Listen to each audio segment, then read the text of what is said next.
Hola a todos.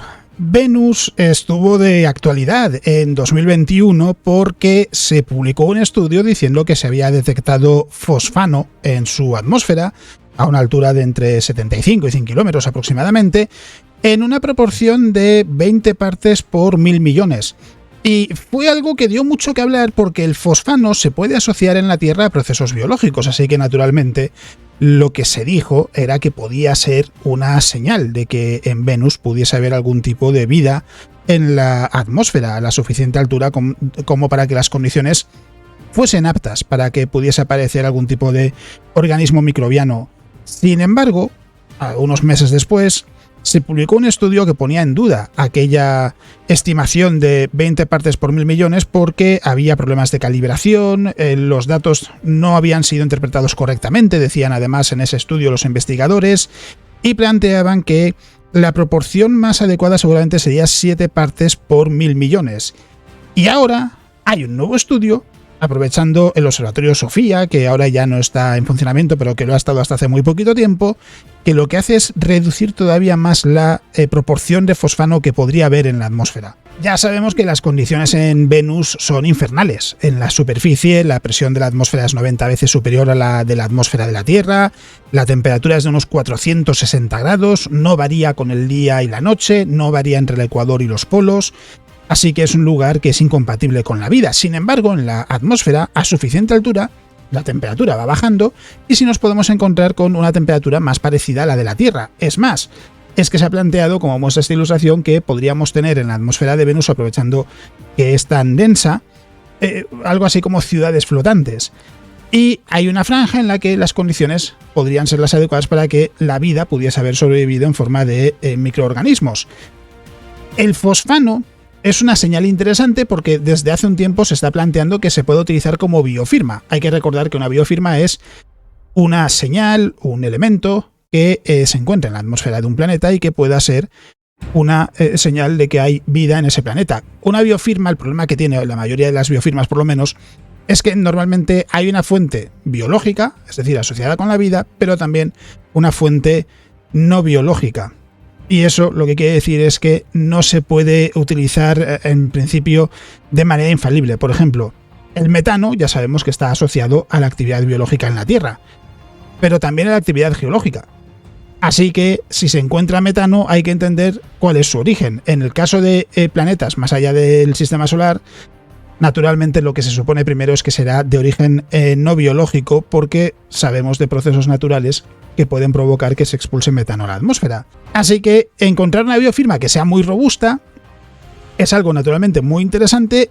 No es el caso del fosfano de todos modos porque, por ejemplo, está presente en la atmósfera de los gigantes gaseosos del sistema solar, como Saturno, y allí no hay ningún tipo de vida, es por un proceso completamente natural, sin la participación de la vida. Y eso ya en un principio hizo que, hubiese dudas de hasta qué punto el fosfano era una herramienta interesante para intentar determinar que pudiese haber vida en Venus. Claro, Venus no es un gigante gaseoso, así que si se encuentra fosfano y en la Tierra hay fosfano gracias a la vida, no es descabellado suponer que pueda ser por algún tipo de microorganismo. El inconveniente llega cuando esas estimaciones lo que hacen es reducir la proporción de fosfano presente en la atmósfera. En el caso de Sofía, con el observatorio que estaba instalado en un avión, para quien no lo conozca, se ha realizado una estimación que es de las más, lo que se dice, de las más precisas hasta la fecha, y que lo deja en 0,8 partes por 1000 millones. Es una cifra muy baja, en realidad de hecho lo que hace es incluso poner en duda que realmente haya fosfano en la atmósfera. Lo que dicen es que no se ha encontrado nada y que si lo hay no puede pasar de esa proporción porque si no Sofía lo hubiera podido detectar. Y evidentemente lo que hace es disipar cualquier posibilidad de que pueda haber algún tipo de microorganismo en Venus, al menos en base a esa actividad. ¿Es posible que haya microorganismos en la atmósfera? En principio, lo que parece es que no es así. Es que no es un lugar en el que las condiciones sean las adecuadas porque es, por ejemplo, extremadamente seco. Esta es una imagen del observatorio Sofía en ese avión. Y lo que quiere decir esto, por tanto, es que en principio en Venus no parece haber ninguna pista, ninguna señal que haga pensar en que podría haber algún tipo de vida. Lo interesante de por qué esta medición de Sofía es Buena, y es más robusta que las anteriores. En el caso de la primera estimación en el primer estudio que se publica en 2021, de 20 partes por 1.000 millones, y en la segunda, en la que lo que se dice es básicamente que se revisan los datos, se realiza alguna observación más y se determina que es 7 partes por 1.000 millones. El problema es que se hace con observatorios terrestres, en la superficie de la Tierra, y en la atmósfera de nuestro planeta hay fosfano. Así que es posible que los datos queden distorsionados por culpa de nuestra propia atmósfera. Sofía, sin embargo, volaba a una altura de unos 13 kilómetros por encima de la mayoría de la atmósfera de la Tierra. Así que la interferencia que puede presentar la presencia del fosfano es muchísimo menor y además podía estudiar esa altura de la atmósfera de Venus entre 75 y 110 kilómetros aproximadamente con mucha precisión. Y como no se detecta nada, lo que dicen es, la única posibilidad es, si hay fosfano, que esté por debajo de esta concentración de 0,8 partes por 1.000 millones, porque si no, la hubiéramos detectado. Esto me lleva a hablar también brevemente de las biofirmas. Hemos hablado de ellas en muchas ocasiones, ya he mencionado, es cualquier compuesto que pueda estar asociado a la vida y que pueda ser una señal de que haya vida más allá del sistema solar o más allá de la Tierra. El metano, por ejemplo, es una biofirma muy interesante, porque sabemos que en la Tierra las vacas, por ejemplo, producen metano. Pero también los procesos geológicos. Lo interesante es que el metano se descompone en la atmósfera con facilidad al interactuar con la luz del Sol. Así que si se encuentra metano de una manera constante en un planeta, en la atmósfera, lo que quiere decir es que hay algo que lo está reponiendo. Porque además no aguanta demasiados años en la atmósfera, no es un compuesto que aguante miles de años, se descompone con bastante rapidez.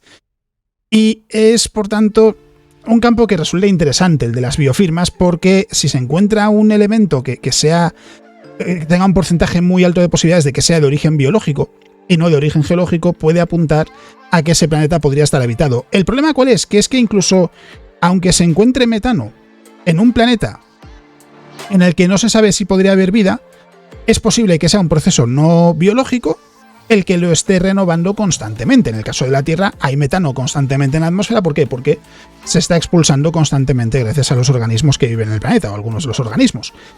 En un planeta en el que no haya vida, puede haber metano constantemente porque haya quedado atrapado, por ejemplo, durante procesos geológicos y esté siendo liberado poco a poco desde la corteza del planeta. O puede haber un proceso en ese momento en marcha, como puede ser un volcán, que esté emitiendo metano a la atmósfera y por eso se pueda detectar. Eso lo que hace es que la búsqueda de vida extraterrestre no inteligente sea un campo un poco frustrante hasta cierto punto, porque de momento no hay ninguna biofirma que tenga un 100% de fiabilidad. Es decir, no hay ninguna biofirma que, si se detecta, se puede decir que el único origen posible es un origen biológico. No se puede decir del oxígeno, no se puede decir del dióxido de carbono, ni del metano, etcétera, etcétera, etcétera. De los compuestos artificiales, sin embargo, sí, claro, si por ejemplo se encontrase una atmósfera con clorofluorocarbonos, que es un compuesto artificial, sí que se podría determinar que ese planeta tiene que tener una civilización. A ese tipo de señales que solo se pueden atribuir su origen a una actividad tecnológica, se la llama una tecnofirma. Y es algo que también se utiliza mucho en la búsqueda de vida extraterrestre y que de momento, como ya os podéis imaginar, no ha dado resultados porque no se sabe de ningún planeta que esté habitado. Esto, de todos modos, ¿a dónde me lleva? A que, aunque podría parecer que el caso del fosfano en Venus ya estaba olvidado, no, se ha seguido trabajando en ello, se ha seguido realizando observaciones. Y lo que se ha concluido es que no, es que si en algún momento se pensó que podía haber fosfano en la atmósfera de Venus, una proporción importante, seguramente nos equivocábamos, porque en las mediciones de Sofía hay motivos para pensar que son muy buenas, todo indica que son muy buenas, y lo que dice es que si hay algo es una cantidad residual que ni por asomo se podría asociar a la actividad biológica. Así que nada, eso es lo que os quería contar en este vídeo. Es un vídeo algo más corto que los de las últimas semanas, entre otras cosas porque lo he grabado para las Navidades, porque en el momento en el que lo publique voy a estar de vacaciones, y es una noticia que no tiene demasiada chicha, simplemente eso, actualizar sobre qué pasa con el fosfano en Venus. Sí, se ha seguido investigando y el resultado es el que se esperaba, que es que no hay ningún motivo para pensar que en la atmósfera de Venus pueda haber vida. Ojo, basándose en el fosfano. A lo mejor más adelante, con un mejor estudio de Venus, con misiones como Da Vinci y Veritas, se tiene una impresión diferente, pero ahora mismo la realidad es que el panorama no ha cambiado. Y dicho esto, ya habréis visto que he colocado los recordatorios habituales en el vídeo, así que lo que me queda es, como siempre, daros las gracias por estar ahí semana a semana. Y si estáis viendo el vídeo en Navidades, espero que estéis disfrutando de estas fechas tan especiales, que estéis pasándolas en buena compañía. Y si estáis trabajando, pues espero que podáis descansar pronto. Así que no quiero robaros mucho tiempo. Como siempre, muchas gracias por estar ahí semana a semana, muchas gracias por estar ahí día a día. Y eso es todo lo que os iba a contar en el vídeo de hoy. Nos vemos.